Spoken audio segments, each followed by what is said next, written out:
Recently, we've been getting a lot of patients coming into our practice asking about what's the difference between all-on-4 versus 3-on-6 and what may be better for them. So the goal of the video today is to basically answer that question, but we'll be doing it in a way where we go over our YouTube channel and the videos that we've been posting, and we're going to be answering a lot of these questions and comments that people have.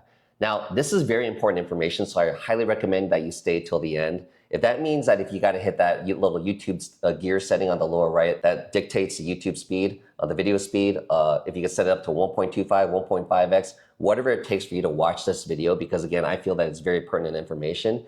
And even if you aren't that really interested in all-on-4 versus 3-on-6, I'd highly recommend just watch the video, because there's some comments on here that are definitely kind of like attacking us. So stay tuned for the drama. Before we head into the questions and the comments, we do need to say something important. We are not being compensated either by all-on-4 or 3-on-6. To give you a little bit of background information, all-on-4 was invented by Dr. Paulo Malo and was invented back in 1998. Now, the 3-on-6 protocol was invented by Dr. Randy Roberts from Utah, and it was invented based off of information, now I could be wrong, but about 7 years ago, based off of information that I've seen online. Now, to give you a little bit more information, we are only using the terms all-on-4 versus 3-on-6. The terms that we like to use in the dental industry is the non-marketable terms. We're talking about FP3, which would be the all-on-4 protocol, versus the FP1 protocol, which is commonly known as 3-on-6. So when we are talking about these types of solutions, we are not trying to attack one or trying to defend another. We are just trying to say which protocol may be best under your circumstances for a FP3 versus a FP1 type of solution. So I think it's very important to be talking about that right from the beginning, because I think based off of even some of these comments, some people are attacking us because they think that we're trying to make a personal attack towards a single doctor or anything like that. Again, our main motivation with this video is to make sure that these patients out there, whether you're living in Singapore or living in Dubai, is to make sure that you understand all the pros and cons of either solution of a FP3 versus a FP1. All right, so let's just head right into it. Our first comment here by Chip Trex. I had a very successful full arch FP1 procedure performed in Texas 3 months ago. I'm currently in my temporary prosthesis and will receive my permanent zirconia implant bridges next month. I was originally scheduled to have an all-on-4 performed in my home state, but became dissatisfied with the proposed procedure when I was informed about the amount of healthy gum and bone that was going to be removed in order to make room for the all-on-4 abutments and prosthesis. Personally, I couldn't be happier with my decision. That's fantastic. That's our number one goal, is to make sure that you guys are going to be not having any sort of, buyer remorse after going with either an FP3 or FP1 type of solution. I would make one very important point though, okay?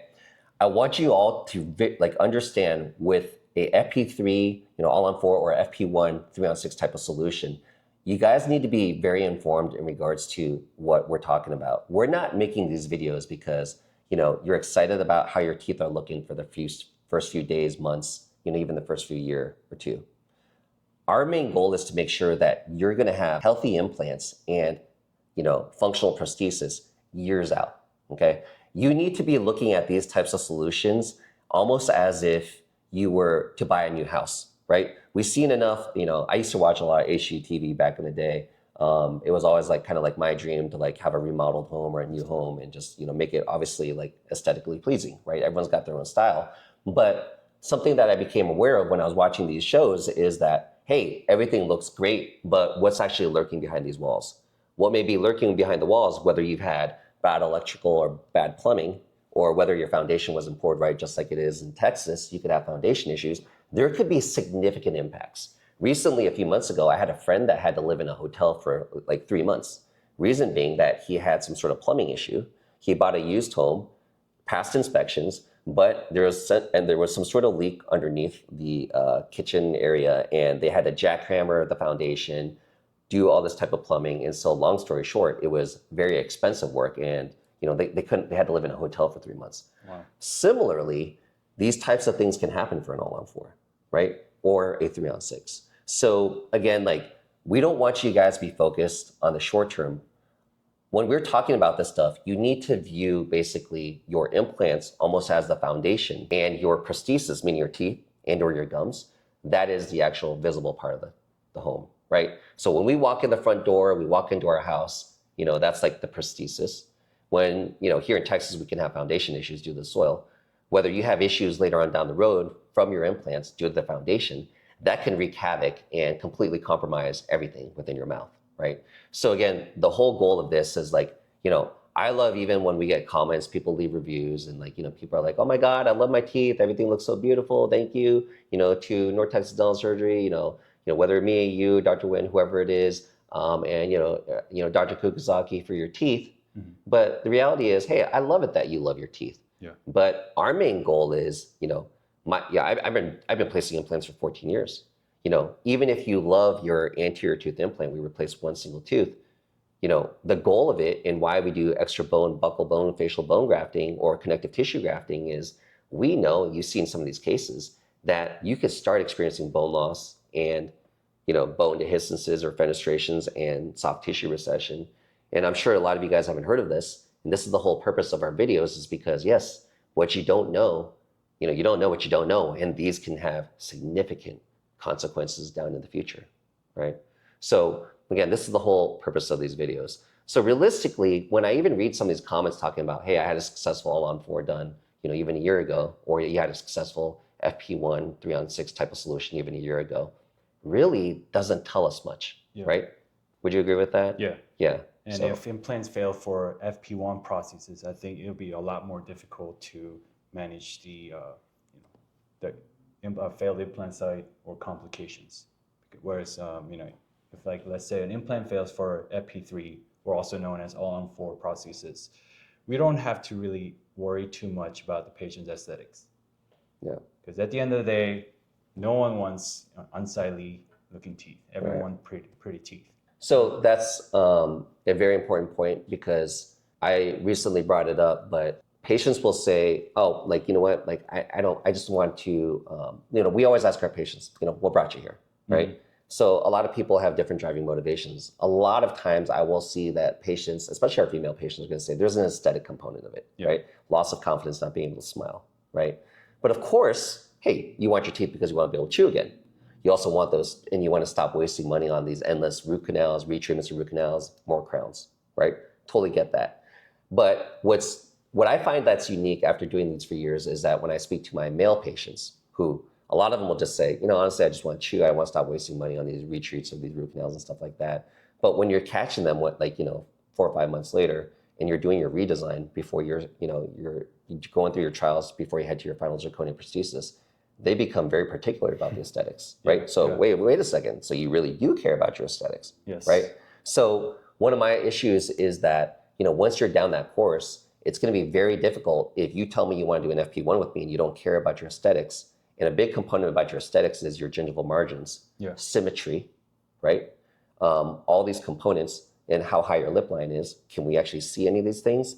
You can't tell me and send me down the path of doing an FP1 and then say that you don't care about your aesthetics. And then now suddenly your implants have healed and integrated 4 months later, and now say that you actually do care about your aesthetics. Would you agree with that? Yeah, it's really hard to predict how much the patient will care about the aesthetics later on. And once you're down that, actually do the procedure. Yeah, and once you're down that road, we put those implants, even when I'm doing a single immediate implant, we put those implants in very particular positions, right? Mm-hmm. So, I mean, it then becomes very difficult to kind of like control those factors later on down the road. Okay, next comment comes from SK135K. FP1, most people probably are not good candidates because of the amount of gum tissue they show when smiling. That's true. Yeah, 100%. Oh, I thought he was saying that FP1. Okay. Yeah. 100%. That's a fact. Like if you're doing FP1, you're actually not going to be, what are the strict requirements? Can you actually go over that? Sure. Well, in my case, I don't think I would be a good candidate because when I smile like this, I show all of my pink gum tissue. Right. And there's a saying in dentistry, bone sets the tone, tissue is the issue. Mm-hmm. And when it comes to implant dentistry, managing the soft tissue aesthetics, that's probably the most challenging part. Right. So if you're someone that shows all of your gum tissue when smiling, let's say there's some gum recession down the road. So we are saying that how high your lip comes is a huge factor. Correct. Yep. I'm sorry to interrupt, but what you're saying.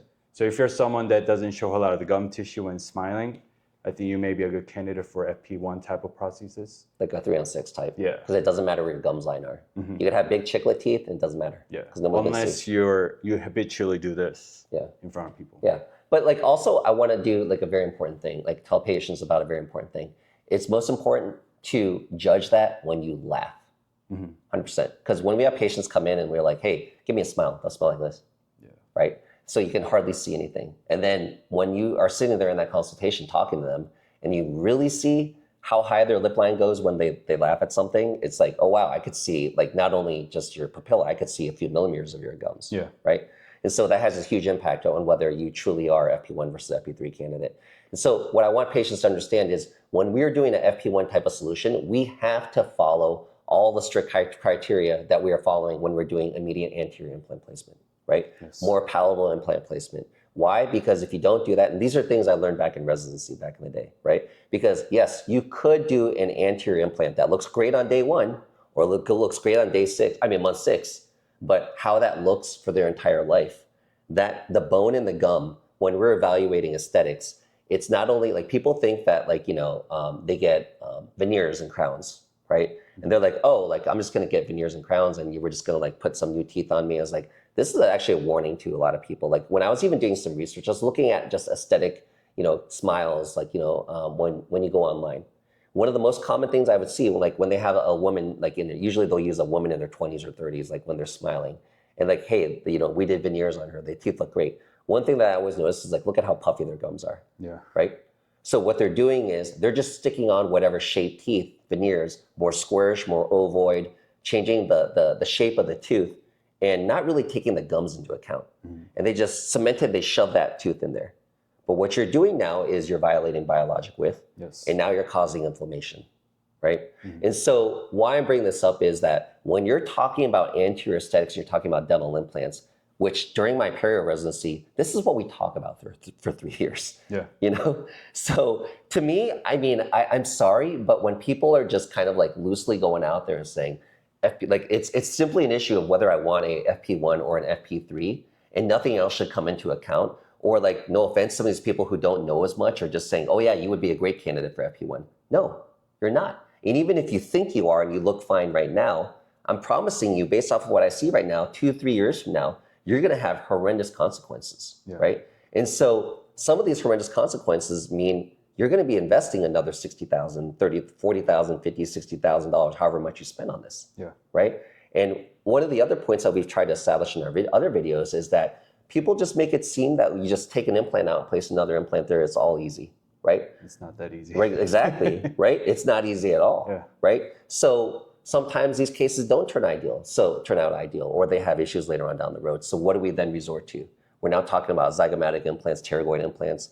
Now, if you had an FP1, now you're definitely having to head to FP3, right? Yeah. So there's a lot of little nuances. Again, stay tuned to this video. We're just going to be keeping going over like these, a lot of these questions and comments, and kind of going over like, what we see and what our thought process is, right? So John Verloy, 6757, I spoke with people that had all-on-4 and others that had 3-on-6. I found happy people with both procedures. For me personally, I decided on the 3-on-6 because I was able to keep my own bone and gums, and instead of it being cut down. Also, the weight of the zirconia of an all-on-4 or 3-on-6 is so much heavier. The all-on-4 was less expensive than the 3-on-6, so there are pros and cons to both. It is a very personal decision. Sometimes I had the feeling that some dentists were pushing the all-on-4 more, and I just assumed because it is less complicated surgery, just my opinion.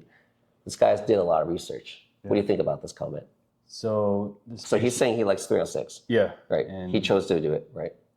And he said he found both people on both. I totally respect that too. I totally respect that. Yep. And he also said, he or she said, all-on-4 is a less complicated surgery.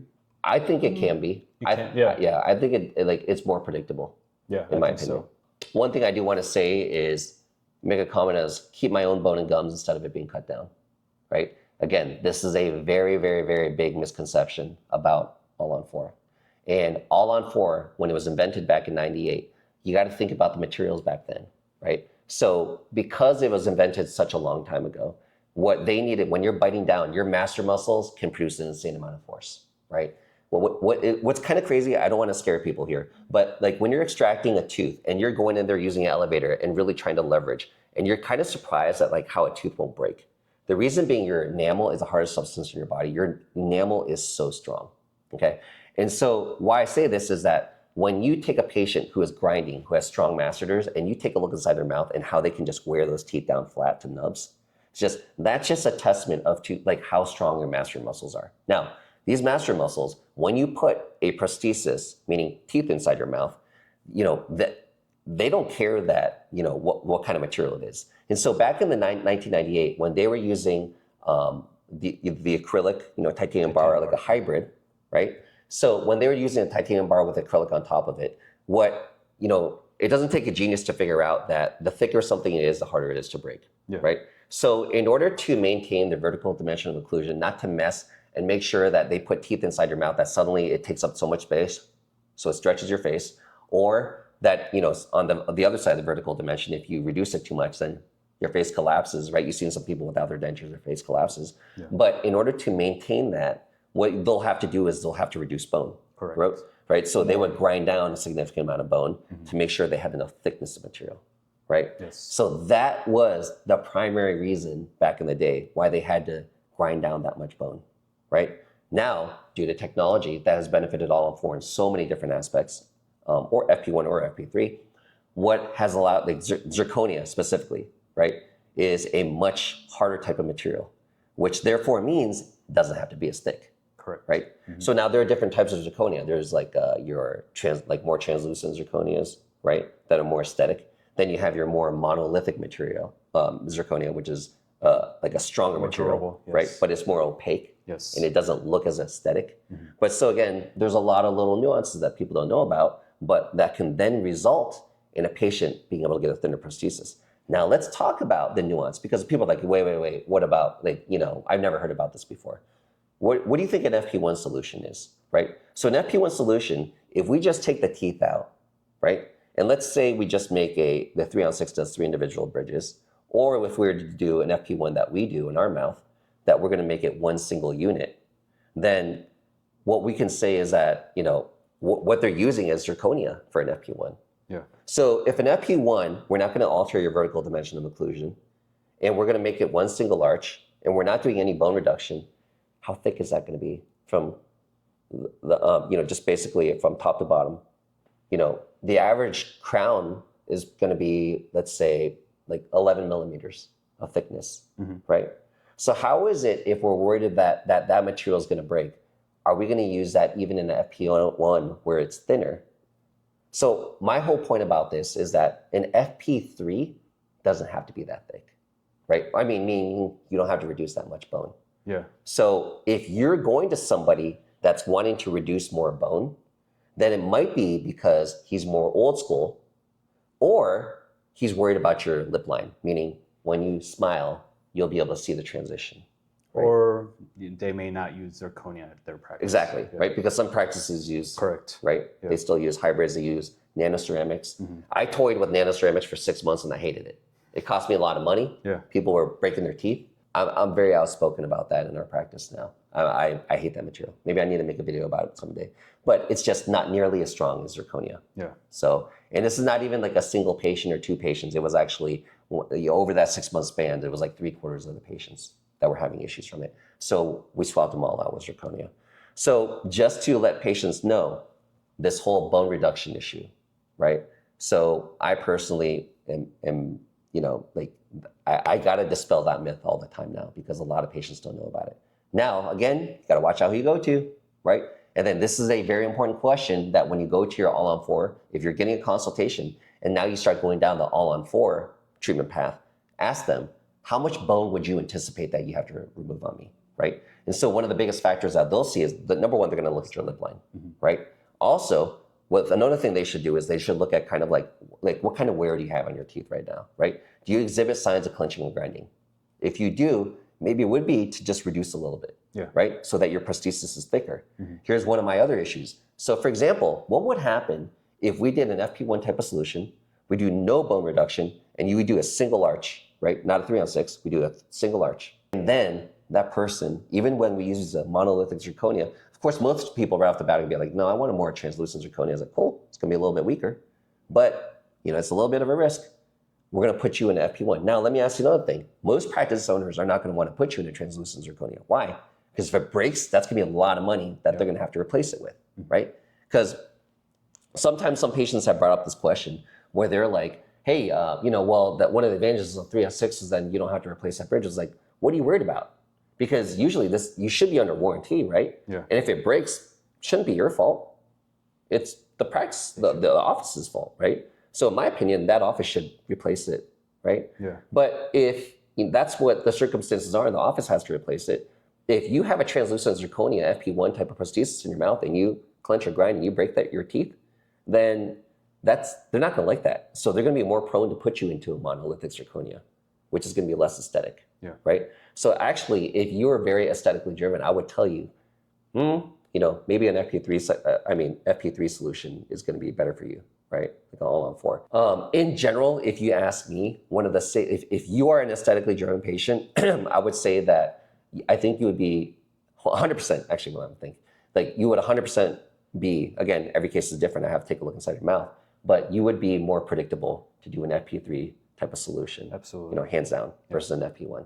I also want to say that I want to emphasize, and I said this at the beginning, when we were talking about FP3 versus FP1, me personally, I feel that if I had to choose specifically between an all-on-4 versus a 306, not FP3 versus FP1, right? If I was going to do an FP1 in my mouth, I would do one single arch. Yes. Okay. I want the cross arch stabilization. The cross arch stabilization reduces the stress on each individual implant, which gives you a better prognosis over the long haul. On my life, on my family's life, on my children's life, who I love very much, I would not do a 3-on-6 in my mouth. And if you were to get that treatment done, how many implants would you like in your mouth? Oh, I'm doing 8 at least, right? Me too. Because there's no way in hell in my mouth you're doing 3 segmented bridges, 4 teeth supported by just 2 individual implants, right? Yeah. I mean, you have no idea about, I'm a clencher, right? Most people that I see coming to this practice that getting these types of solutions are clenchers or grinders, right? Yeah. Most of them don't even know that though, right? Most people, they say 80% of the population has perifunctional habits, but most people don't know. That. Yeah. Right? So there's no way in hell I'm gonna do 3 segmented bridges like supported. Like, again, this is no attack towards them, right? I just would never do it in my mouth. And again, I don't get paid by them. In fact, if I want to do 3-on-6, I have to pay them to become licensed to be provided as a 3-on-6 provider. Meanwhile, I do FP1 bridges in here. Yeah. Right? Mm-hmm. Not many patients elect to do it because we charge more money for it. Because if we want to do it properly, it requires way more appointments, way more chair time. Right? Mm-hmm. The amount of meticulous effort, because if I'm going to do FP1 in your mouth, I don't want the gingival margin being all over the place on each individual tooth, right? Like when I do an immediate implant, like a single immediate implant, it's kind of funny because, I uncovered like 3 implants on Friday, just 2 days ago, for patients that we did anterior implants. And that is just, the way that we treat these anterior implants is we have to be insanely careful, right? We've shown images before of these anterior implants that just have been aesthetic nightmares, right? And so that's what we're trying to do. That's during residency. Again, like I said, 3 years of focused attention on anterior implant aesthetics and making sure, as you mentioned at the very beginning of the video, your bone in your gum dictates everything about your aesthetics of your implants and also the long-term prognosis of it, right? It's not even just about the looks, right? Because if you have bone loss, but you can't see it, and that keeps getting worse over the years, now again, that $40,000, $60,000 that you spent on an FP1 type of solution, if it's not done properly, and you're still making payments, and now you're having to pay more money to get it fixed. I mean, I don't know about you guys, but if I spend that much money, I'm pissed. I'm upset. I'm really upset. You know what I'm saying? Yeah. Because I assume that you know what you're doing, right? And I was sharing with you this recent example. You got to I want patients to understand that what we're talking about here is as I look outside here, we got brick buildings, okay? Like brick versus stucco. How do you choose to finish the exterior of your house, right? It's not just about looks, right? And so I truly don't understand like what's the best. I personally like the look of stucco better because I think it's more modern, right? It's kind of like what I like. But I did that on my house that I built 8 years ago, and I see cracks here and there, right? Now, that same company also put some decorative bricks. That's like a veneer of bricks. It's like thinner. I don't know what they're called. But I noticed about a year and a half ago, about 6 years after they built the house, that some of it was cracking and falling off. Oh, wow. So, and then that was at the patio, which concerns me and actually concerned my father, right? Because he was like, hey, you know, my kids are 4 and 2. He's like, the kids are in the backyard pool area. If that falls down, that could kill them, right? And I was like, yeah, absolutely, right? But now I noticed this summer, right? So a year later, I was having issues on the front of my house near the mailbox where we had that same type of brick. And I actually started noticing that some of the brick had actually it fell off. And I started looking under there. I was like, wait, wait a second. What's happening back there and why is it happening here, right? And so I started pulling a little bit, and then I could actually see the underlayment, you know, that Tyvek waterproofing material. And I was like, what the heck? And I was like feeling that material, it's very slick. And I remember when they did the installation, because I remember I was watching them build the house, they put some chicken wire type of retentive substance on top of the Tyvek. And then they, you know, and I was like, where did that go? Well, I could see the rusted pattern. Well, it had rusted and disappeared. So I actually asked one of our patients that came in for a consultation. He came from another state, and I asked him, hey, you know, he said he did concrete work, and he's like, yeah, they didn't use, there's actually different types of concrete. There's waterproof concrete. And what that would have done is that would have prevented that chicken wire from rusting. So the fact that he used the wrong material, or this contractor, the subcontractor used an employee who wasn't detail oriented enough, right? So I didn't have any issues for 6 years, but now I have a very significant issue, right? So that's going to cost me, I'm afraid to see what the price tag is on this, because there's a lot of brick that they need to replace now, right? So now, stucco versus brick. It was like, you got to be aware. There's going to be people that do brick a lot, and they're going to sell you on brick. There's going to be people that sell you on stucco, right? Then I had this other guy that was saying, oh yeah, you know, well, stucco is not really good for Texas, but they'll use it like in Florida. I was like, well, wait a second. Florida gets hotter than Texas also, right? There's certain parts of Texas, Florida, that get really hot. So I don't really know if they knew what they were talking about. Again, the whole purpose of our videos, I'm sorry about that 2-minute aside about stucco versus brick, but like the whole purpose of this video is to let you know from people, you know, that have placed, you know, tens of thousands of implants collectively, right? Like, you know, plus additional training of all these years on how to get one implant correct, let alone all these implants. What would we do in our mouth, right? So that's the whole goal of like this answering these comments. Cyber Biz Buddy says, I would think that the All-on-6 would be the best solution for strength and durability. I know it costs more, but when you chew a stick, it probably feels more natural. What do you think about that comment? Like we alluded to earlier, if we were doing that to our mouth, we would like 8 implants per jaw. Okay, yep. 6 or 8, 6 minimum in my mouth, 6. right? We're paranoid, right? We like redundancy. I like redundancy. Like if you actually got to know me as a person, you'd probably say I'm paranoid. Like I need contingencies. We don't walk into a surgery assuming everything's gonna go perfectly, right? It's like, no offense, but if you're elderly and you know you got stents or anything, we have to investigate your medical health history a little bit more. We need to get clearances. We need to make sure that, you know, we have EKGs on you during the procedure, right? So we want to make sure, and we're monitoring you and making sure that everything's going well during the procedure. We can't just blindly assume that everything's going to go hunky-dory all the time, right? Sometimes I'm kind of curious how Cyber Biz Buddy reached this conclusion. So if you could, you know, kind of give us a, you know, rationale or, you know, reasoning, provide us with your reasoning, it would be greatly appreciated. So he says the best solution for strength of durability. I would agree with that. The prosthesis is definitely going to be stronger. You know, even if you come to us and like, again, no attack, FP1 versus FP3. If you're doing an FP1 type solution, you got to, number one, get the single arch for the cross arch stabilization. So we're not segmenting bridges, right? Whether even, you know, we said we do more implants. I'm still not doing 4 individual implant bridges, right? Because you're not going to have cross arch stabilization. And then the other issue about that is, imagine, you know, like you've seen those photos, right? When you look at individual implant bridges, like that split that happens, like you could see that, right? So you don't want to see like segmented bridges, because when you smile, you could see that little break between each individual bridge, right? But the 3-on-6 is, because it's a little thicker, is going to be stronger. So it's going to be more durable, okay? But he says when you're chewing a stick, it probably feels more natural. I disagree with that. I don't think the All-on-4 feels more natural. I think they should equally feel the same. So that's my thought on that. Travis Long says, I'm happy with my FP1 aka 3 on 6. That's good to hear. Travis, do you have a single unit bridge or 3 individual bridges or 4 individual bridges? So leave a comment below. Skywalker, I just paid $60,000 for an upper all-on-4. Very expensive. You just got ripped off, my friend. $60,000. I hope you live in Dubai. I have no idea. Okay, so BG1435Q says $60,000 for just uppers. What? Okay, WTF. In NYC, it's 25 to 30K per arch. So I honestly say in Dallas, you're like low 20s per arch, right? It probably depends on where you are. If you're in an area where there isn't much competition, the fee might be a little bit higher. So let's talk about Skywalker. He then answers BG1435 and he says, they get you with the extra charges, bone grafts, an anesthesiologist, etc. Okay, so this is where he got scammed.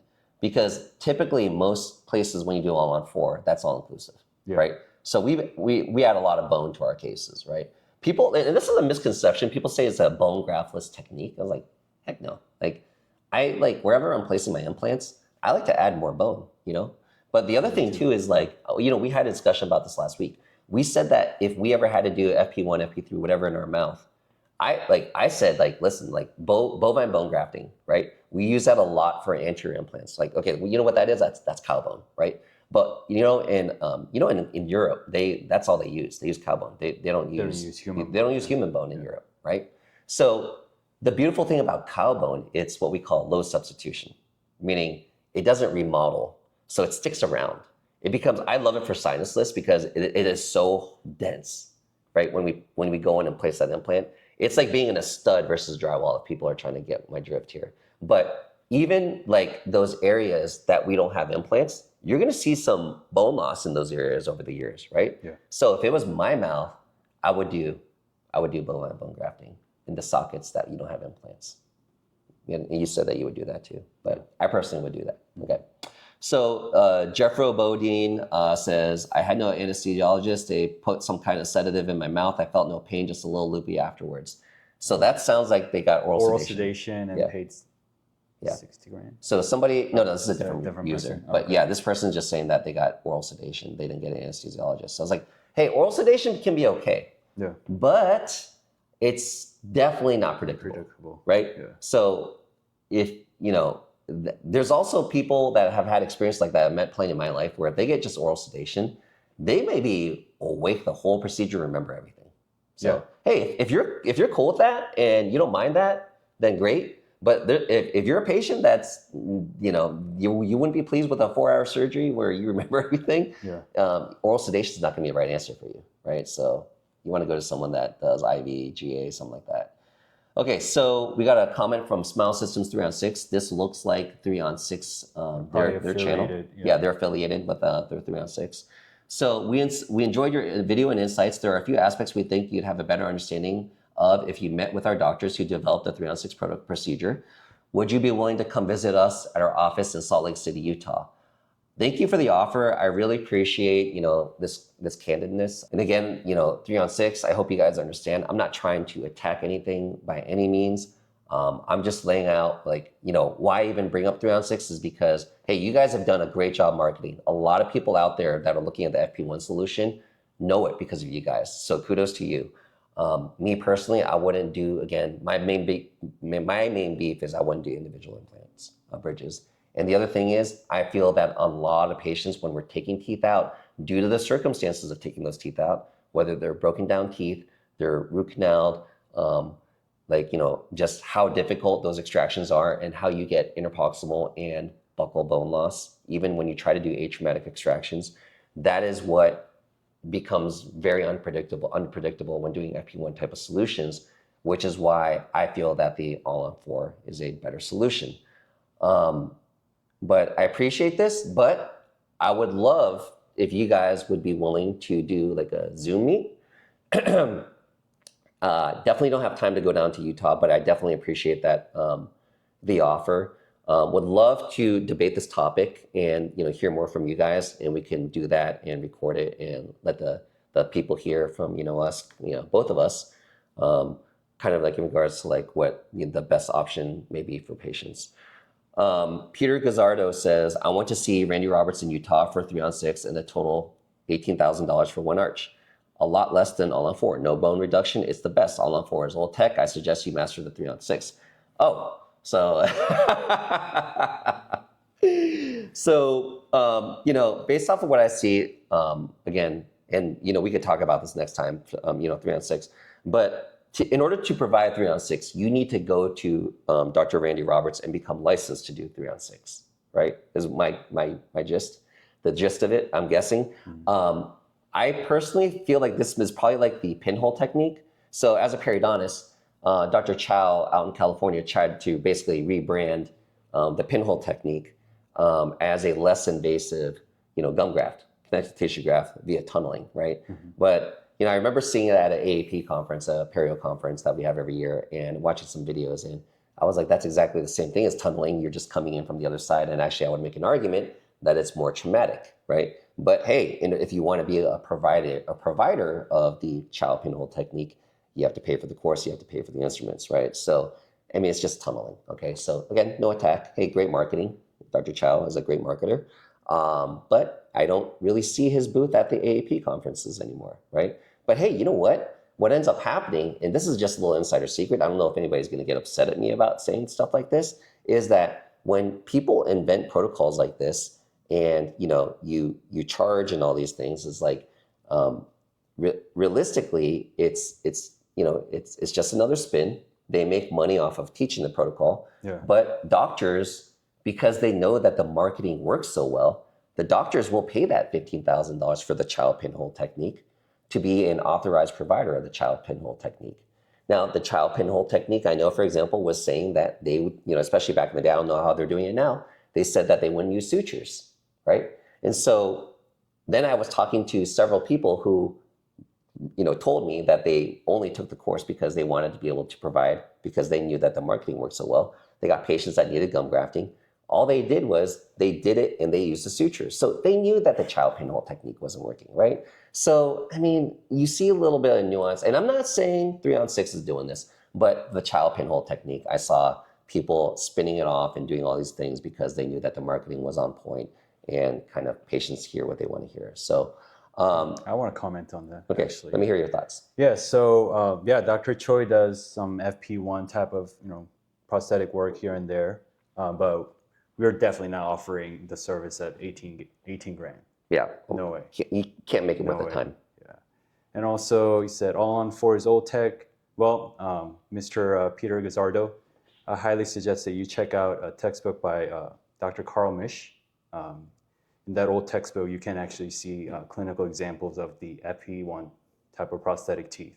So it's been around for a while. Both solutions are decades old. It's been around. They've just been rebranded. Yeah. Yeah. So, and would you say in my, again, in our line of business, and I own this practice, right? So I warranty everything.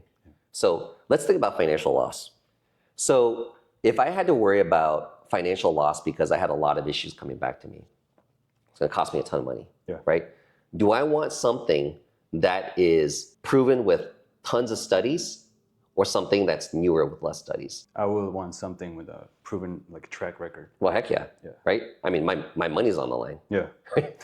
So, and it's not even just that. It's like, if it was my mouth, I want something that's proven, right? Now, if it's a newer technique, and again, I've placed 10 to 15,000 implants in my career, that I obviously know, a lot of experience with implants, training with implants. So if you give me another spin, just like how I was able to see through the child pinhole technique, I mean, I'll be able to see whether your treatment protocol makes sense or not, right?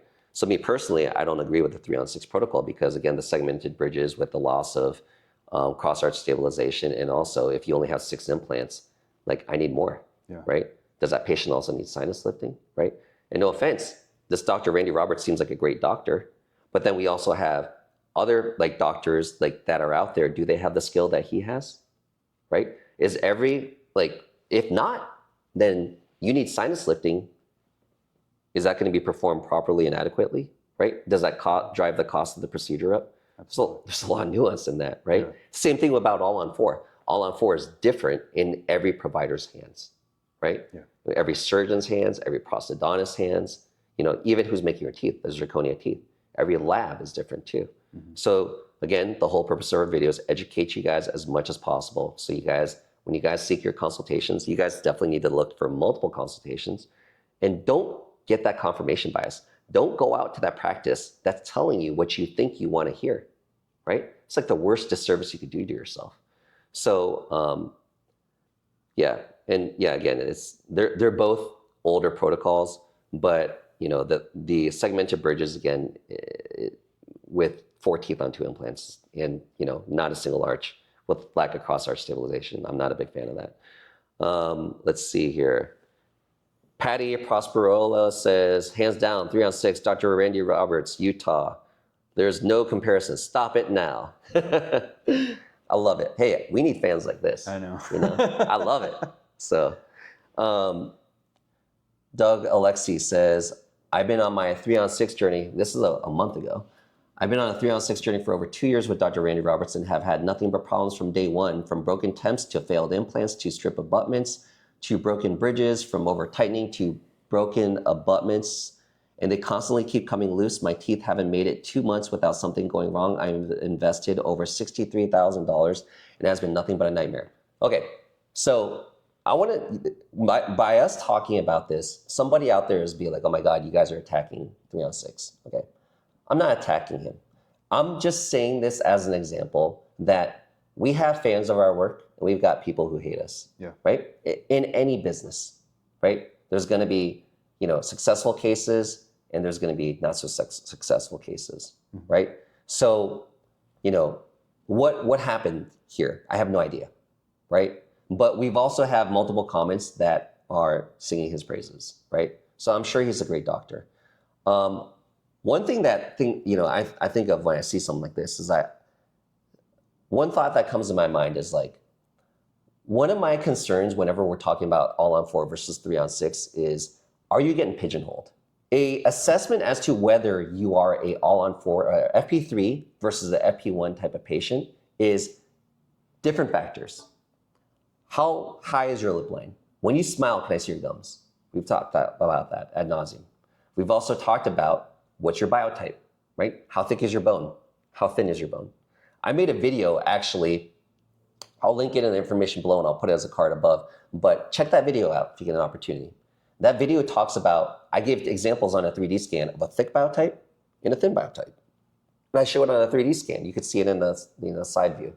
And so, sagittal view. So you can actually see even your OCT when you go to a dental office. If you don't take my word for it, you can kind of like, in that video, you'll be able to figure out what kind of biotype you have, right? Me personally, I have thin bone down here. So, me too. Right? Very thin. So if we're doing an FP1 type of solution, or if I need a mandibular, like a lower jaw anterior implant, I'd be screwed, worried to do that implant myself, right? I cannot tell you, I've been placing implants since 2009, and I still get stressed out about these cases, right? Yeah. It's like, because they're just difficult cases, right? And so what makes you a better candidate for another? So if you come to our practice here, and if you try to do a FP1 or an individual implant on a case where it has a thin biotype, you will start having issues, whether 6 months, a year later, 2 years later, you'll start having issues, right? Which then can lead to the failed implant or altered aesthetics, right? So there's little nuances, but if I try to pigeonhole everybody, and I say, then in a case like that, you said you got very thin biotype down there. So if I say, doesn't matter, man, I'm gonna do an FP1 on you, you're like, well, no, you're not, because if you it's very tough, and if you don't get the GBR right, and you get you don't get the bone augmentation right, then I'm gonna have a dehiscence on my implant, and what's gonna be the long-term consequence of that implant? That's exactly what I would be thinking if you try to do an implant on me like that, right? So that's why in a case like that, we're saying FP3 is gonna be a more predictable solution, right? So what ends up happening is, again, no offense, all these providers out there, whether they're doing implants for an FP3 or an FP1 type of solution, not everyone's gonna be as good as Dr. Randy Roberts, who's the master of all 3-on-6, right? Not everyone's gonna be Dr. Paulo Malo, who's the inventor of the all-on-4 protocol, who's been doing it the longest in this world. If that's the case, and basically everybody's mouth is different, and you're getting pigeonholed into like, hey, I want this, will you do it for me? Well, I want to let you guys know something. When you walk into most businesses, I hate to say this, and you tell them that you're willing to spend $40, $50, $60,000 and they want to do this solution, most people will tell you they'll do it for you, right? Yeah. Now, you want to go to a provider that will go over both options, show you your 3D scan, look at your mouth, and go over why they think that this solution may be better than that solution, meaning more predictable over the long haul, right? That's what you should be hearing from your doctor, right? If a doctor walks into that room and is biased right off the bat that this is the best solution for you, maybe that doctor isn't the best solution for you. The reason why we say what we do is we say generalizing without looking at your mouth, generalizing who you may be going to, and we don't know the skill level. We say, would you agree with that? Yeah. If you don't know the skill level, and the guy's been doing, because a lot of people, hey, people get paid a lot of money. So suddenly if they'll start doing all-on-4 or 3-on-6 on you, and you offer to pay them a lot, suddenly that dentist becomes an expert, right? And if it's not done properly, which one has a better margin of error? All-on-4 has a way better, safer margin of error. I think so. Right? And if you go to an office that doesn't deal with implants at all, but do full mouth crown and bridge work, they may tell you, oh yeah, you should never do all-on-4. Yeah, never do implants. Yeah. Save your teeth, Yeah. right? Yeah. I had a patient who came in and she was spending 20 G's and they did some root canals and crowns on her 6 front teeth. They gave her a $20,000 treatment plan and said, go see this other oral surgeon and get some implants too. Then they did the root canals and the crowns. I don't know how much of that 20 G's she spent, but he said, hey, you know what? Well, the money that you spent so far is, okay, and you don't have to pay me more. But, actually, crown and bridge isn't the right solution for her, right? So now she's going to lose all her teeth. No, I So, remember that case. Yeah. yeah. And you saw the status of those root canals and crowns. Yeah.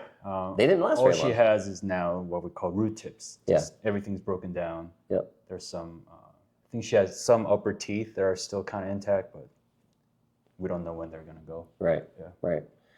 So, and then another thing that sticks out in this video, in this comment, is that my teeth haven't made it, who knows what this patient does? Is this patient smoking? Right? Or Could be. crazy clencher. Yeah. Are they? Yep. Are you clenching? Did they do immediate implants and load the prosthesis and the patient's a clencher? Did they not follow their post-op instructions? That's possible. Right? Yeah. So this is not an attack on the doctor, right? But here's the deal. So we did an all-on-4 on one of our patients, not going to say who it is. He did a real nice guy, but he didn't stop smoking, right? So he started having issues, right? We did his surgery 3 weeks ago, and we still have to see how he's going to do. We have to evaluate in a month from now. So even though the surgery went great, but if you still smoke and pack a day, you're going to, compromise your results. I hate to say this, right? So sometimes patients need to take responsibility for their own actions, right? So we don't know what's going on with this case, right? We have to be very objective. We don't know anything about this patient. We don't know about their systemic health history. We don't know about what post-operatively, what they've been doing, smoking, if they're a clencher or grinder, which they have no control of. By the way, maybe you can get some Botox if that's the case. But in these circumstances that you have these types of situations, right? Again, to me, what's more predictable? All-on-4, right? But this patient also said they invested $63,000. So I do have a question about that. Yeah. So this guy says $18,000. This guy says, which total cost for upper and lower would be $36,000, times 2. Yeah. This is double that, right? So my suspicion is, again, because every case is different, right? If it's different, then more bone grafting or sinus lifting, does that drive up the cost? That's a good question that patients ask about all-on-4 versus 3-on-6. I hate to say it, but a lot of patients out there, they commoditize these services. It's not like getting a swimming pool, okay? It's not buying a Toyota Camry, right? Everybody's mouth is different. Everybody's anatomy, their bone density, their medical conditions, how many implants that they need. There's so many different factors that come into play that can then fluctuate with your cost too, right? So most of the time, our costs are pretty standard, but there are, some cases that we had a patient, and we'll release that video soon, but, she had disastrous consequences, like what was going on in her mouth.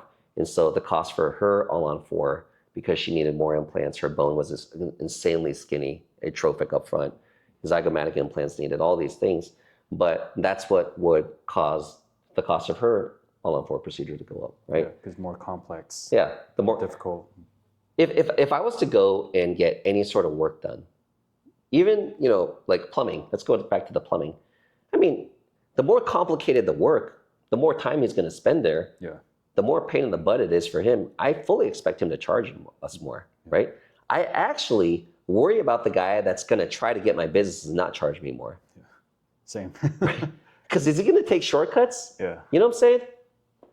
That's the thing that you got to worry about, right? Because shortcuts can lead to long-term consequences in the future. Oh wait, to finish that comment, and it's been nothing but a nightmare, and Dr. Roberts seems to think it's funny. I'm at a loss. Is there anybody out there that can help me with my mouth? Has been really messed up, but this guy, okay, I don't know. Again, not trying to, attack.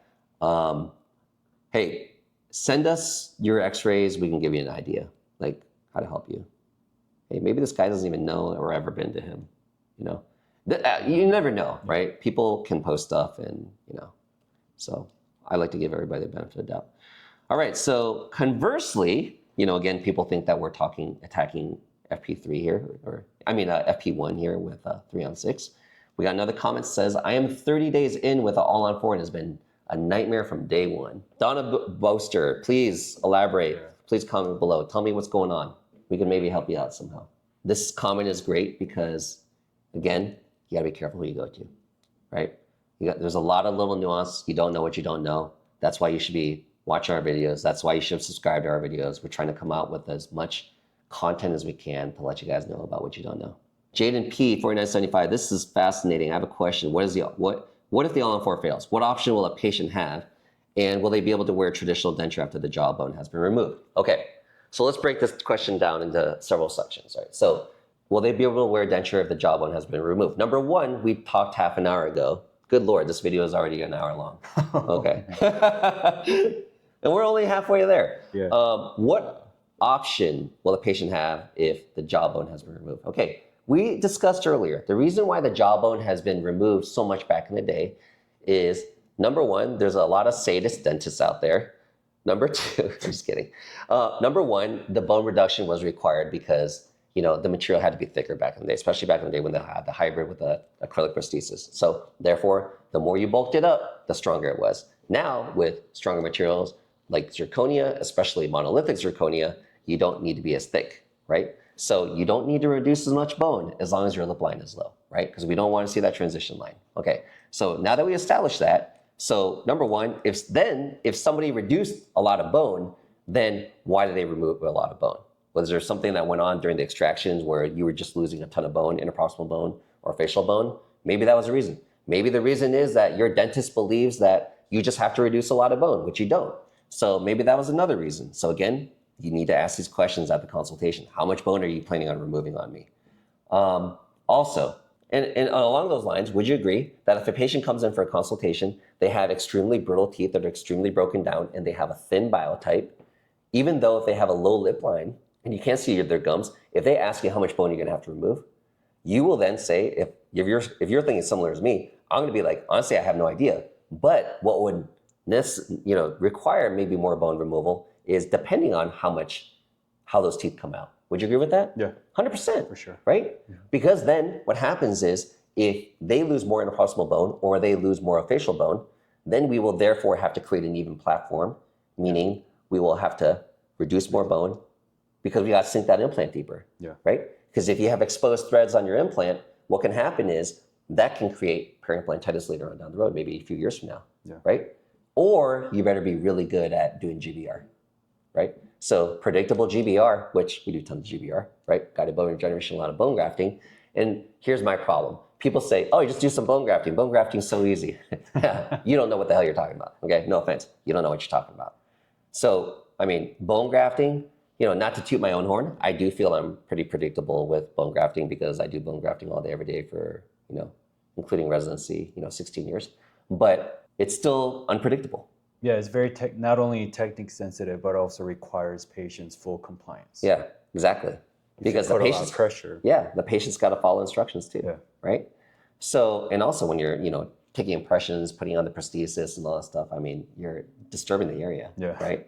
So all things considered, I still love the GBRs that we've done on some of our patients that have done all-on-4. Specifically, we had a patient, two patients I can bring up specifically that just come to my mind, both Filipino patients. And we brought up in the Philippines, when you're young and you have bad teeth, a lot of times, unfortunately, they just take your teeth out, right? Yeah, I noticed that they put them in partials. Many times they take out the front teeth. Yeah. And then put upper partial. Yeah, a partial in. Yeah. Right. So we've seen two patients. Yeah. One actually came in from Hawaii. And what ended up happening is one of the biggest long-term consequences of having, thin Biotype, thin bone, is when you're placing that implant, if you don't have enough outer edge facial bone, buccal bone thickness, that implant will have dehiscence and therefore longer term can start having periimplantitis. Yes. And basically start going down you start going downhill with that implant, right? So the rules that you learn with single implants, especially anteriors, is you need to make sure that you have at least 2 millimeters of that buccal bone, facial bone thickness, right? So you can achieve that by bone grafting, right? But how do you do that on a patient where their bone is paper thin, right? And so these patients, these two Filipino patients who both had the same story where they had extractions when they were in their teens and were flippers, and now we're trying to get all-on-4, those become very challenging cases, right? People think that these all-on-4s are super easy. No, these are challenging cases. But what was really cool is that when you look at the CBCT before and after, you could see the thickness of bone on that outer edge of that implant, which is great for the long-term prognosis. I was really excited about it, and I was telling them, and they didn't seem so thrilled about it because they didn't understand the gravity of the situation. Yeah. But we get excited about it. But because come on, when you're doing these types of solutions, you want to have a great, long-lasting result. We feel good when we have peace of mind. That literally helps us sleep better at night. Oh, for sure. Right? We don't want you to have issues, right? It's a good weekend if I don't get a text from a patient. Yeah, exactly. Right? Exactly. Okay, so, but going back to this question, you want to, so they want to wear, will they be able to wear a denture if the jawbone is removed? So again, you shouldn't have to get that much jawbone removed, because if you get too much jawbone removed, that denture is going to have poor retention. Yes. Right? That denture has to stay on because you have bone. But if you got a dentist that just grinds the hell out of your bone, you're not really going to be able to wear a denture. Correct. Right? So it's not going to, you can put all the denture adhesive on you want, it's barely going to stay in your mouth. Yes. In that scenario, whoever's treating you will have to explore the option of putting implants through the cheekbone. Yep. Now let's talk about something. What if your all-on-4 fails? So what recourse? What's the first thing that happens? So what kind of failures are we talking about? Yeah, exactly. Just one implant? That's a great question. Then, many times we just have to simply just remove the failed implant. Yep. And then try to place a new one in a site near that failed implant. Right. Okay, so there's many definitions of failure. Yeah. Right? Just because the thing's hanging in your mouth doesn't really mean it's success. What if you start experiencing bone loss? Could be a failure. Yeah. Right? It's like a ticking time bomb. When is it going to fully fail? Yeah. Right? What if it's an aesthetic failure? Right? What if we have threads exposed? Right? There's a lot of things, but let's say now we got a catastrophic failure, and now we have, your implants need to come out. We need to place new implants, right? So what's our recourse now, right? Some of them have done their research. They've heard about zygomatic implants, pterygoid implants, sinus lifting. Yeah. Right? What are your thoughts on those solutions? Very complex. So the difficulty goes up again, right? So potential complications can be hard to manage. Right. And everything just becomes more complicated after we exhaust that option. So when things become more complicated, they cost more money. Yeah. Right? It's not what a patient wants to hear. That's not what you want to hear after you spent $40,000, $50,000, $60,000 and you pulled credit for it, right? So, and if money's not an issue, honestly, you don't want to have to go through more surgeries, right? Plus there's scar tissue, you got infected bone sites, so you can't really go back to those sites. You have to find other areas, right? So what's the bone looking like in those areas? Which is why then we need to start talking about zygomatic implants. God willing, hopefully we're not talking about quad zygos. Hopefully we're not talking about transnasal implants. Or subperiosteal implant. Oh my God, yeah. Yeah. So, I mean, good God, like if you guys had seen like what we see, I mean, you don't want to have to go down that road, right? I mean, and good luck trying to find somebody like who's going to want to take on a lot of these cases, right? Because they're just a headache, right? And I gotta be honest, like I said, like, I'm only gonna tell you guys what I gotta do in my own mouth.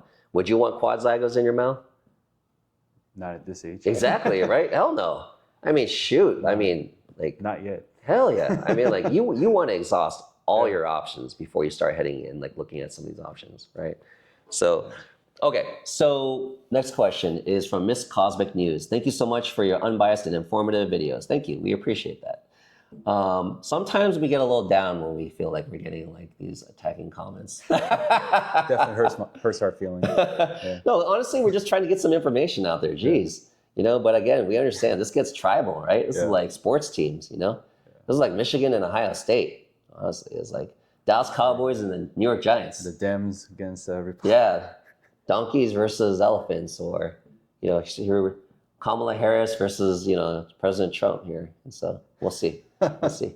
Okay, so thank you so much for your unbiased and informative videos. I feel more confident now that I know what to look out for, pay attention to, and what questions I ask about getting a diagnosis. I'm going to a clinic that has all options and specialists under one roof.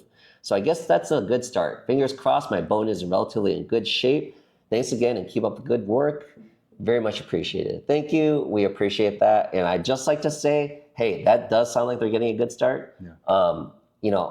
I got to tell you guys, as I grew, North Texas dental surgery, we used to, I specialize, in surgery, right? So the implants, right? I'm not a prosthetic specialist. And like, if I was to go out there and to say that I can get the best bite, the best speech, the best aesthetics, for you on your prosthesis, I'd be lying to you, So like, that's why we have our prosthodontists, because that's what they specialize at, right? So they can minimize the bulk, right? They can plan for all these things. Like if you got a class 3 or an underbite or an overbite, or something's off about your aesthetics, or you want the most aesthetic result, and again, you want to balance your speech aesthetics to your function. Like I tell people this, it's like dealing with the Rubik's Cube. I'm just not smart enough to deal with the Rubik's Cube. Right? I'm fortunate to have Dr. Kukusaki, who does amazing work. Yeah, amazing. And patients, just rave about her all the time. It's like she's an awesome prosthodontist, and like we've had a lot of prosthodontists in our practice over the years, And so I tell people it's like dealing with the Rubik's Cube. Like when I deal with the Rubik's Cube, I get one color right, and I start working on another side, and I start messing up the other. I can't get it right, And I tell people getting the speech aesthetics and your function and like all that right is like your tooth positioning. Affects your speech, and you change the angulation or the facial positioning of that tooth to, get more lip profile or like just, heightened positioning, all these things. And then now they have a lisp, right? Or their bite is not right. So again, there's so much little nuance that's happening. So, we also had another patient come to us recently because, she was told that she needed all-on-4, but then, they had an oral surgeon's office that they were working with, and like having to go back and forth, and then working with a different lab, All right, this is where I'm going to praise prosthodontists. Anyone out there, we have a lot of dentists watching our channel, right? This is where I gotta, give the prosthodontists out there their respect, their due, right? They get 3 years of training in this, right? This is their bread and butter, right? So when, if I was to do all-on-4, FP1 or FP3 in my mouth, I want a prosthodontist in my mouth. I'm sorry, that's what I want. They got that training, right? So having that under the same roof is crucial, right? Yeah.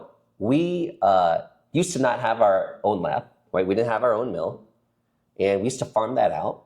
And we saw issues with that aspect too, right? Not having your own lab under the same roof. I used to take that for granted back in the day. And then when we got our own mill and we had our own lab team, and just seeing just the ability to get that prosthesis to them quicker, more predictable, have the technician go and look at their mouth and see the actual color and be able to chairside, look at the stain, is just light years better, right? And also because we have a full-time prosthodontist, when we do these surgeries, we can actually check our abutment placement with her too, which is something that most patients really don't know much about. They probably don't. Nobody knows about it. But Yeah. I'm It so makes a huge difference. I'm so glad that you brought that up because when we're actually placing your implant, your multi-unit abutment, it pivots in different ways. Like, so whether you're choosing a 17 degree, 30 degree, 45 degrees, whatever angle abutment you have, but during your actual surgery, if you can actually change the rotation of your implant a slight bit to make sure that multi-unit abutment, which only pivots in a few different ways, has the exact positioning to minimize that bulk, that makes all the difference in the world, right? Oh my God, if, on my life, on my kid's life, if I was doing that in my mouth, hell yeah. Like you're not just loosely throwing an abutment in there and like, oh, don't worry about it, I'm gonna change it later. No. No, it's so important because that's gonna change your bulk of your prosthesis. As an example, I actually don't know if our patient is gonna let me use this footage. I haven't asked him about this, but he came to us he lives like 10, 15 minutes away. He came to us for a consultation like 2 months back, and he did a lot of research online, and he was worried about hearing about All-on-4 in the bulk, okay? And I told him, don't worry about it. We'll do everything we can to minimize your bulk. So I specifically wrote in my comments in the chart, it was like, patient is concerned about the bulk, right? So then, surgery day was actually this past week. It was on Wednesday. And, during the surgery, as Dr. K always does, she comes in and I asked her to check over my multi-unit abutments. And what she actually did on one of those, we've done so many All-on-4s, so we're pretty dang good at, even doing this ourselves. But, on one of the implants, she asked me to rotate the implant a little bit more because she thought that we could improve the positioning of the access for the multi-unit abutment. Sure enough. So then we looked at the digital design afterwards, right? And it was just spot on. We really minimized the prosthesis. So after the surgery, we had the teeth in his mouth, and I asked him, hey, what are your thoughts about this, right? Because the temporary that we give you is actually 3D printed, right? It's kind of like a plastic material. It's a very strong plastic material, but that has to be a little thicker than the zirconia, right? Because you got to go about 5 months in that material. Actually, here at our practice, at the 1 month, we give you milled, right? Which is stronger. But he was actually very impressed. And he said, you were super proud too. Yeah, I was proud of that. I was very proud of that. Yeah. But I was like, I had to give, props to Dr. K too. Absolutely. Right? So she was able to really dial that in and make sure that was coming out in the exact positioning. And so the patient was happy, which means that we were happy and we were able to deliver on that promise. That was his primary concern. Yeah. So we were able to deliver for that. So I'm going to ask him next time I see him if he's going to let us use that footage. Esther, so the honesty is truly unbelievable. Thank you. We appreciate that. I live in New York City. I'm coming to Texas so I can visit NTDS. The honesty is unbelievable. Thank you. Thank you. We appreciate that. We try to be as transparent as possible. Truth and transparency. We got to feel good about what we do. Helps us sleep at night. And honestly, that's our mission for this practice. Dyspraxic Rose. If you don't know how to cope with the stress, stay out of the game. All-on-4 reduces bone and gum to make the operation simpler for the dentist, but leaving the patient with no options but dentures if the All-on-4 fails. Okay, Dyspraxic Rose. I get the sense that you don't like us because you have a few comments for us, and I put them all in here. So just let's go over this. So, what are your thoughts about this? If you don't know how to cope with the stress, Jared. You should see some of the, not to toot our own horn, okay, but you should see some of these cases that we deal with, okay? Some of these, especially, let's not even talk about FP3 versus FP1. Let's talk about some of these individual implants, right? Let's talk about the major bone loss some of these patients have from really bad root canals or trauma, right? The guided bone regenerations and the things that we're able to do for some of these patients. And honestly, those are the hardest cases we deal with, okay? FP3 versus FP1, don't worry. This is not the hardest stuff we deal with. So just to let you know. And again, we do both FP3 and FP1 here. So it's not a thing about us not being able to do this type of procedure or not. And to address the All-on-4 reduces bone and gum to make the operation simpler. I actually do kind of agree with that, because if you're doing FP1, your extractions, how much more difficult those extractions become is significant. A lot more stressful. Way more stressful. Yeah. Like literally. Probably spend a lot more time. Hell yeah. Like triple, quadruple of time. Yeah. I'm sitting there stressed out taking these teeth out now, right? Carefully sectioning and doing all the things that we do. You could use a piezo. You could use a fine burr. using periotomes, right? So you guys don't know about all these things, but these are the lengths that we go through to try to get that tooth out as well as possible, atraumatically as possible. But here's the deal. It's very different taking out one tooth atraumatically versus taking out a whole arch of teeth atraumatically, right? Because you lose kind of like that stabilization in that jaw, especially your upper jaw. Your upper jaw is more porous, so it tends to break easier, right? Also, if a patient is already missing multiple teeth, many times, let's say we take all the teeth out, the bone levels are not even. Nope. So in that case, how are we gonna even attempt FP1? Yeah, can't do it. No. So especially if you're missing any teeth at all, to create that, your bony architecture is what's going to dictate the aesthetics, right? So it's not just about suturing your gum and just repositioning your gum and doing gingivectomies and all that stuff later on. It has nothing to do with it. I wish it was that easy, right? My life as a periodontist would be a hell of a lot easier, but that's not the reality.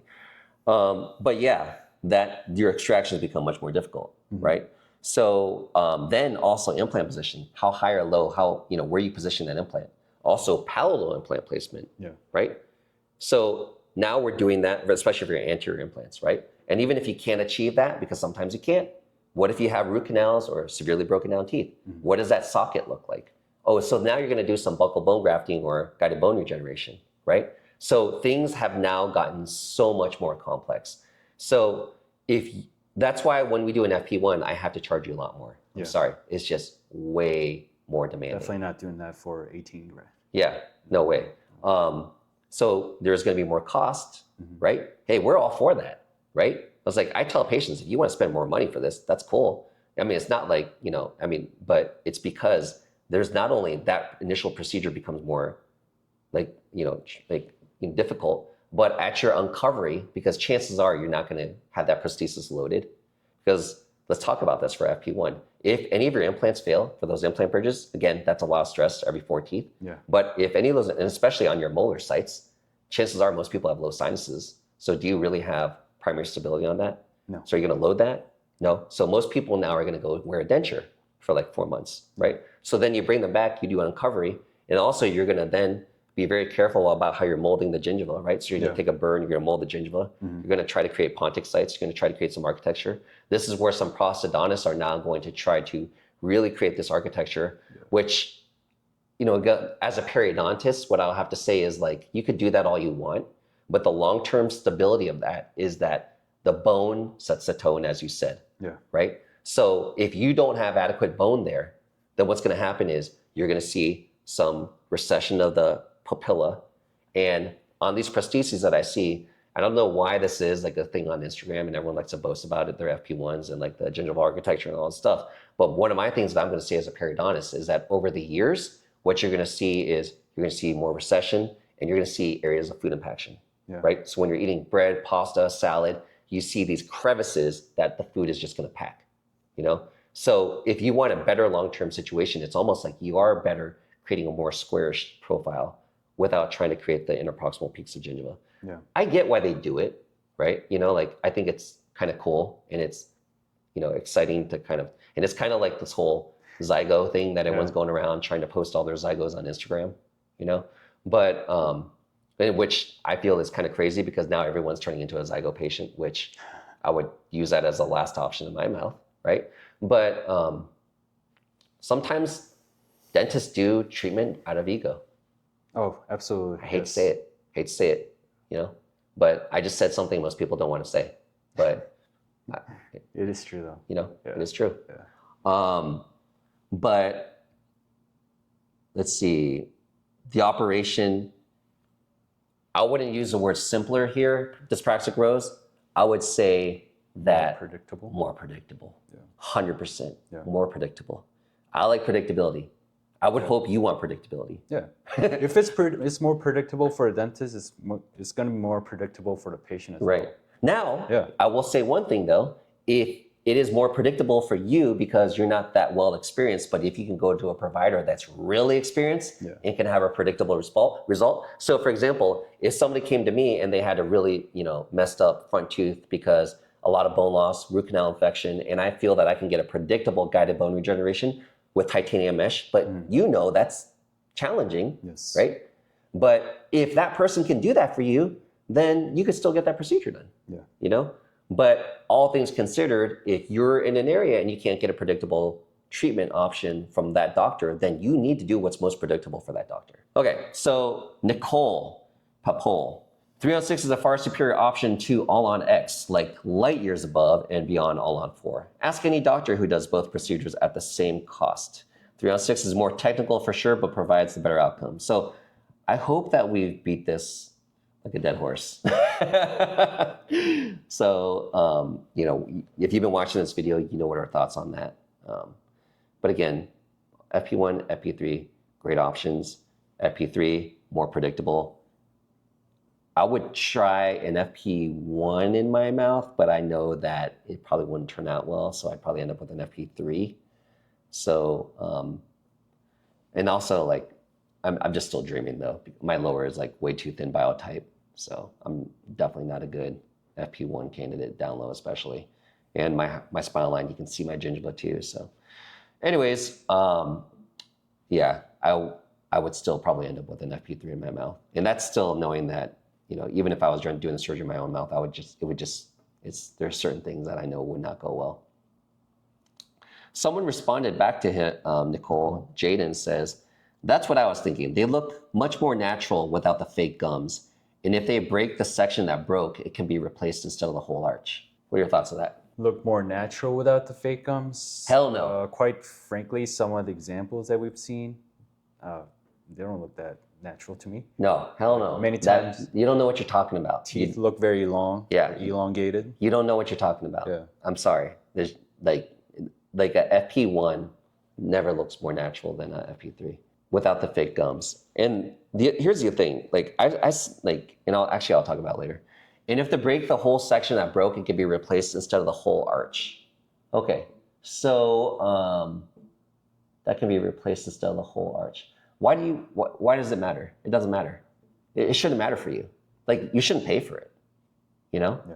So like, I mean, if it breaks, like, why did it break? Like, number one, you were either misdiagnosed, right? And you should have been put in an FP1 in the first place, right? With a segmented bridge, with, you know, support 2 implants supporting 4 teeth. It's not the right solution. So if that's what happened, that shouldn't be your fault, right? Yeah, they shouldn't pay for that. Yeah, you shouldn't have to pay for it. So, and again, you should get one arch because of the cross arch stabilization. It reduces having one single arch reduces the stress on the implant, and therefore will give you a better long-term prognosis for your implants. You should care about stress on your implants. Michaela says, in most cases, it will take about 1 to 2 years for a 3-on-6, in parentheses, sinus lift, GBR, etc. Michaela must be a dentist. And also the dental technician will make your new teeth look like little squares to avoid having a bad aesthetic result due to the inevitable gum recession.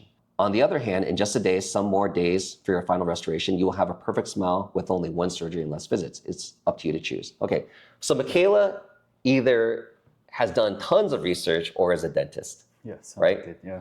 So yes, exactly. She's talking about you'll get little squares. You'll get more squarish teeth because you're going to lose your papilla, right? And so they're going to try to bring up the contact point, right, to eliminate that appearance, because you will inevitably have gum recession. Yes, she's right. Yeah. Because if you don't level off the bone and you have like, kind of like, you know, you don't sink your implant deep enough and all these things, then you're going to have these issues, right? You're going to have the gingival recession and therefore implant exposure and therefore periimplantitis. And then you're having a ticking time bomb. On the other hand, you know, just a day.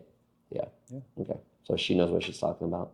Jeanette Kylea, great conversation, so informative. Thanks. We appreciate it, Jeanette. Archangel 560, thank you. Very informative. I always watch your videos regarding All-on-4.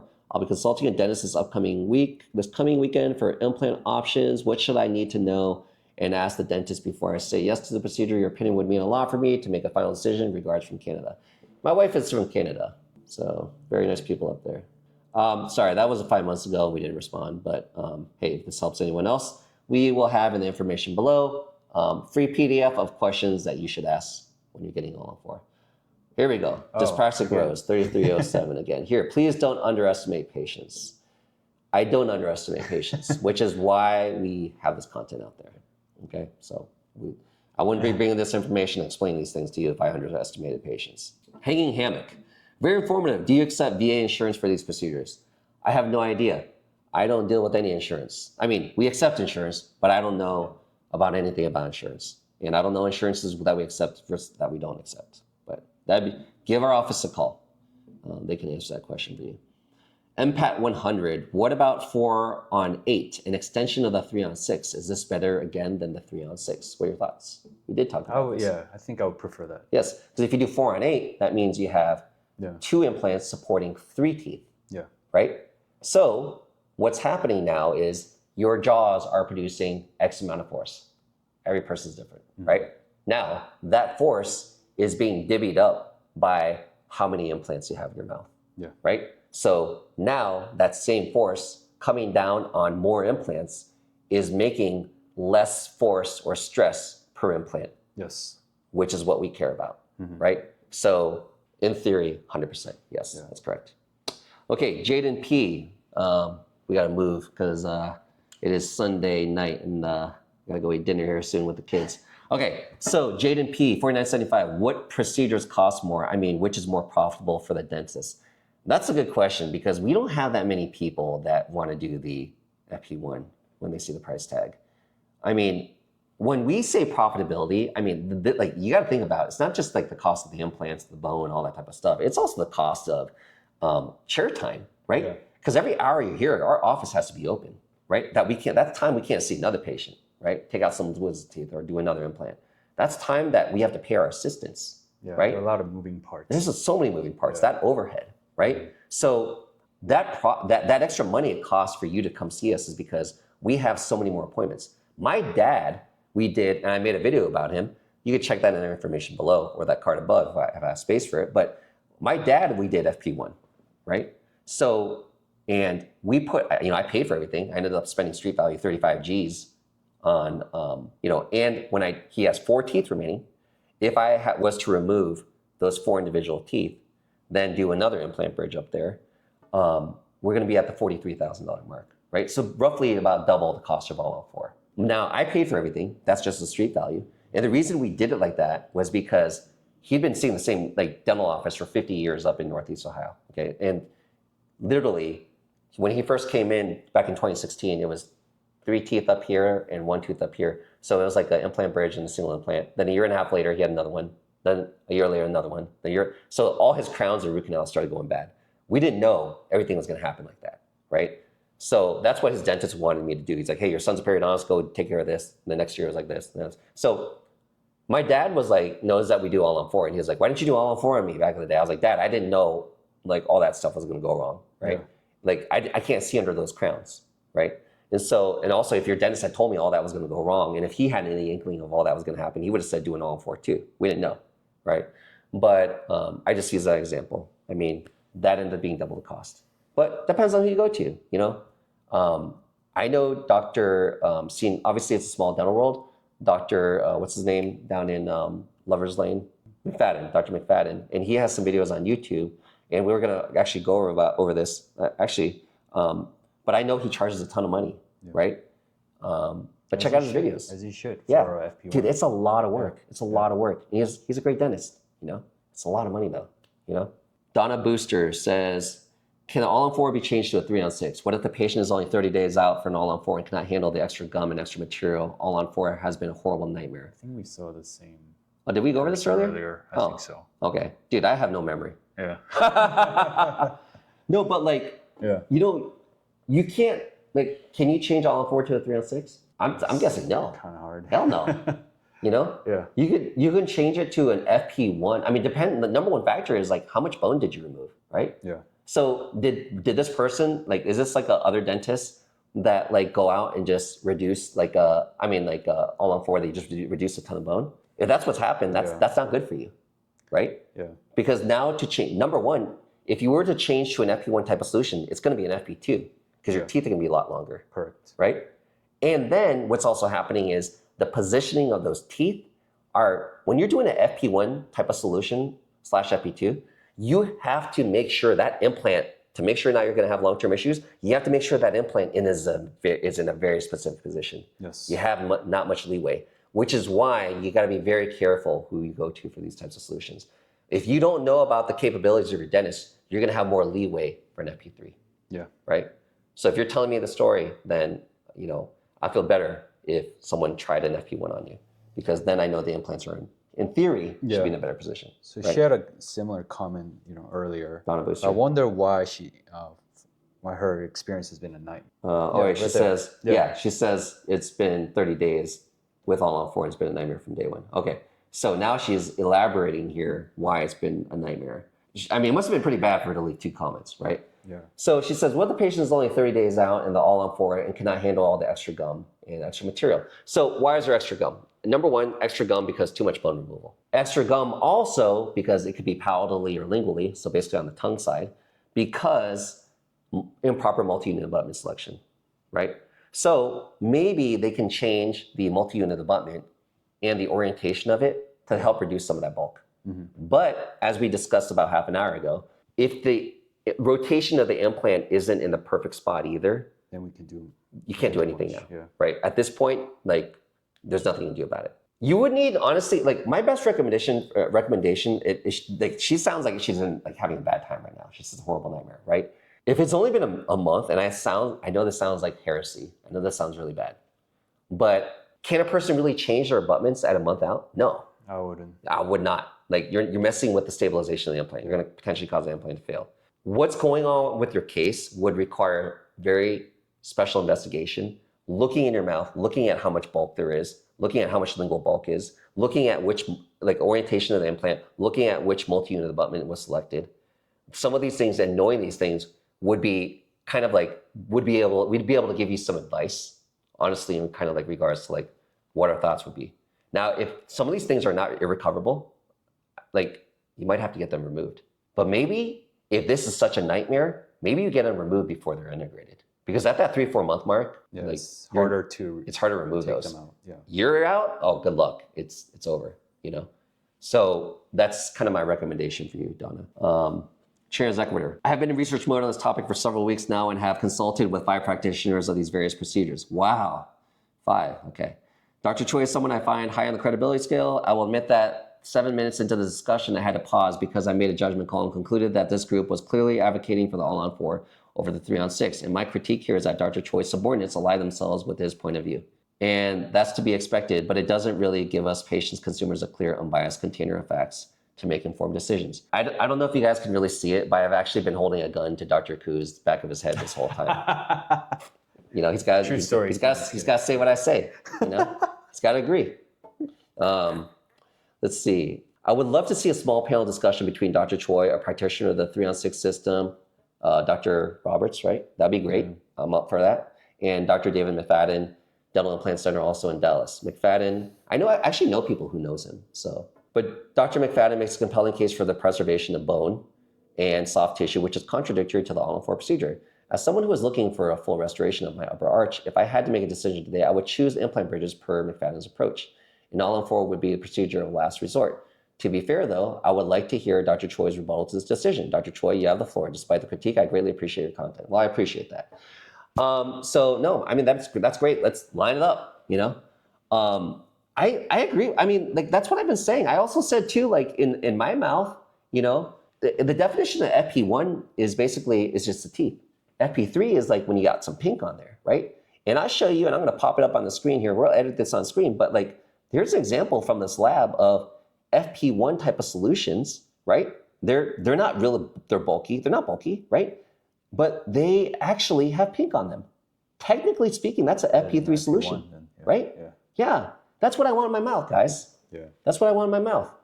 I want, but it's it's semantics at this point. Because this right here, that is a FP3 solution, but it seems like a FP1 because it's not that traditional thick prosthesis, right? So that's what ideally, like, I would want in my mouth too. I want careful implant positioning, right? I want single unit cross-arch stabilization, like what we were able to provide for that guy the other day, on Wednesday. That's what I want in my mouth too. So yeah, like what he's saying right here is like, oh, I don't want, to hack off a lot of bone. We don't hack off a lot of bone. We ideally minimize the amount of bone that we have to reduce. The biggest limiting factor at that point is going to be the lip line, right? So, yes, This is the 20th time we said this in the video. Don't need to reduce that much bone. Dr. Choi does FP1 occasionally, but we got to talk about the elephant in the room. The money? The money. Yeah. But hey, even that guy that we did, Yeah. which we removed minimal bone on, he he actually paid all-on-4 price. Yeah. So anyways, okay, so line it up. I mean, somehow if we can get, McFadden on there too. Heard he's a nice guy. I'd be more than happy to have that conversation. But I mean, he's made the same arguments too. Like your implant positioning is extremely crucial and all these things. Frank Swaldier, I thought the 3-on-6 was the preferred way to go. However, you believe all-on-4 is much less risky. I'm better in the long run. Yes, that's what we've been saying. All things consider predictability. As a general, if you come in and you have a very thick biotype, right, and your teeth look like they're going to be easier to remove, maybe we can give you better assurances of the FP1. Yeah. Right. Mirabe Tone and I, they're not a 3-on-6 authorized training provider. Yep. No, we're not. We're not. Yeah. We have to take the course. We have to pay the money, and then we're going to be authorized trained provider. But hey, we do FP1. It's the same thing. But again, we wouldn't do an FP1. The segmented. I mean, a segmented bridge, because you're going to be missing on the cross-arch stabilization. One piece. Yeah. One. You need one piece. Yeah. And also, we're not doing 6 implants in your mouth. We're going to do 8 implants in your mouth, maybe more, right? Dr. Kukusaki said she would actually do 10 in her mouth if she did a FP1. Yeah, because she said she'd keep that canine as single because she wants the canine guidance. Okay. Yeah. So here's our prosthodontist who knows what she's talking about, saying that, we'll release the video about it, but she actually goes in details of why she feels that she would do FP3 in her mouth, But if I did it on her, I would do very minimal bone reduction, just enough to hide the lip. I mean, the prosthetic line, whatever. Why am I blinking? It's getting too late.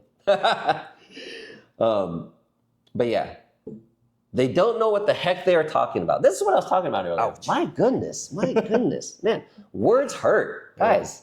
Guys, take it easy on some of these comments here. All right, sorry, was it? Oh, yeah. So I'll get third comment. Donna, hey, come on down. I don't know where you're at. Oh, wait, Florida. Okay. Yeah. All right. At North Texas Dental Surgery, I had all-on-4 done in Florida 30 days ago. I am having a horrible experience. My permanent zirconias are so ill-fitting, my life has stopped. Okay. I'm going in today to have them taken out and a temp placed back in. Wait. Okay. Permanent zirconias? Wait, so she had her permanent zirconias? She didn't get them done in like 1 week. I guess so. I guess it's one of those. We know we made many videos about don't get your permanents in 1 week, right? So they put temps in there. Honestly, my natural teeth could have been restored, and I 100% regret this. There's too much bulk for my all-on-4, and they went as thin as possible. Can this be converted to a 3-on-6? I teach first grade and will most likely quit my job this week due to how uncomfortable. Oh my God. This is why we make these videos. I would feel terrible if this happened to me. Or to one of our patients. Oh my God. Okay, so Donna, hey, come on down, give our office a call. I'm going to respond to you on YouTube. I'm going to try to help you out, try to find out what the hell's going on in your mouth. For you to have to quit teaching and stuff. Fourth. Okay, another comment. All right, here we go. Donna, my surgeon should have looked at my teeth and said they could have been restored, that I had too many teeth in good shape to be pulled, but he didn't. Money, money, money. Now I'm paying for it and I'm miserable. 30 days of hell with this all-on-4. Okay. Whew. Okay, is that the last one from her? Jeez. Oh wait, no, there's another one. Oh geez, oh man. Oh my God. What if you had done all-on-4 and the extra material and gums are just overwhelming, considerably affects you? Wouldn't 3-on-6 be better? No, you can't get to it. At this point, you can't do it. Which concept is newer, 3-on-6 or all-on-4? 3-on-6 is newer, doesn't mean it's better. FP1's been around forever. I had all-on-4, okay, it's been a nightmare. Okay, Donna, oh my goodness, I feel so terrible for you. Mary, you just paid $25K just for the bottom. Honestly, I feel that's kind of overpriced, but because the bottom's more predictable. And we are on our last 3 comments. Okay. TMU Gridge. I like the snap-on option. Easy to clean, much better than dentures. Anything is a step up from traditional dentures. My snap-ons are zirconia, so more sturdy. I like the ability to pay less now and decide later if I want all-on-4s. For now, after wearing dentures for years, a snap-on option is great. It really is a personal choice. I love this comment. It is a personal choice.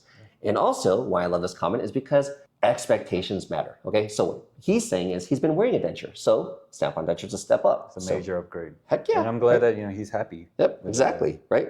It's not all-on-4 is not always the answer. So if you could save some money and you're going to be happy with a Snap-on denture, fantastic. Now, I will say I've had a lot of patients that I've done Snap-on dentures in the past that came back to me because they wanted something fixed, right? So I've also say that this life is expectations. So if you have your own natural teeth and you're now heading to a Snap-on denture, you're not going to be as happy as if you went to an all-on-4, right? However, or a 3-on-6. However, if you did go from a regular denture that's flopping around your mouth for years and using a lot of adhesive to go to a Snap-on denture, it is a lot better. So I'm glad you're happy.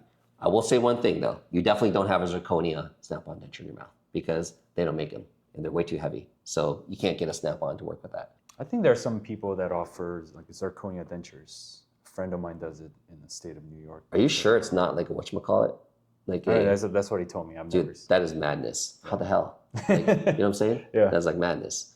But anyways, but I would say maybe like, for example, now, here's one thing I want to say. There's a lot of people that use spin-off names of zirconia. Oh. You know what I'm saying? Yeah, it's actually nanoceramic. Yeah, I mean, nanoceramic. It's more, more aesthetic than it. But I mean, you can get the like denture teeth. You can get upgraded denture teeth and all that stuff to get a better aesthetic, prosthesis and stuff like that.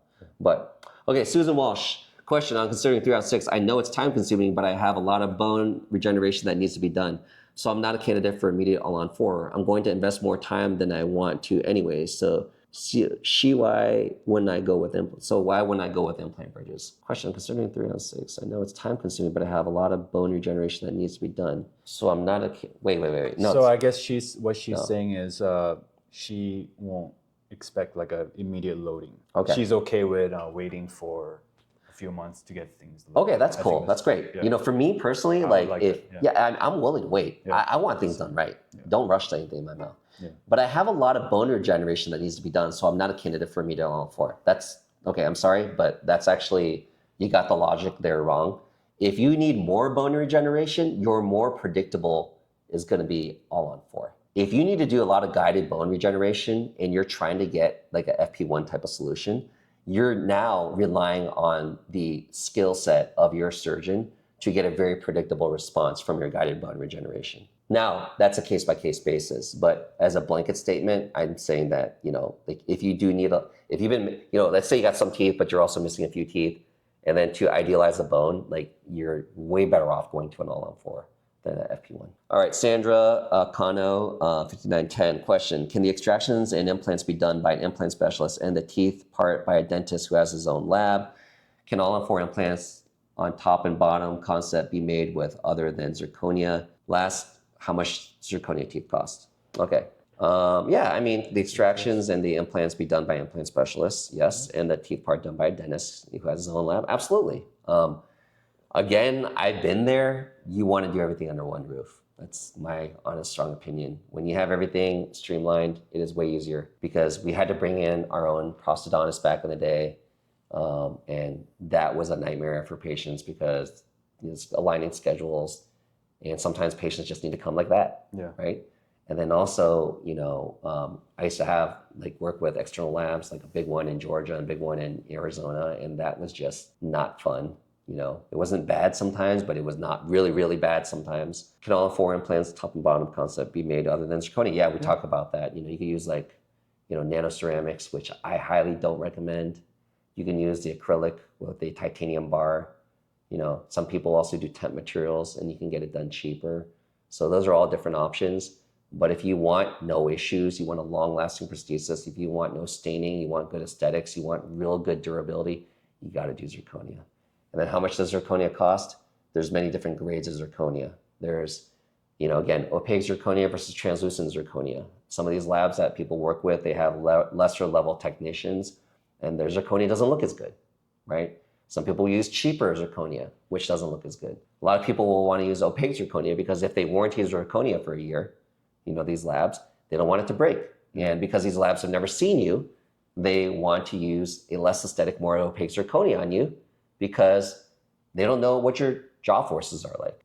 The lab now is gambling on the skills of the dentist to kind of decode everything that's going in your mouth and how the implants are placed and the cantilevers and all these things.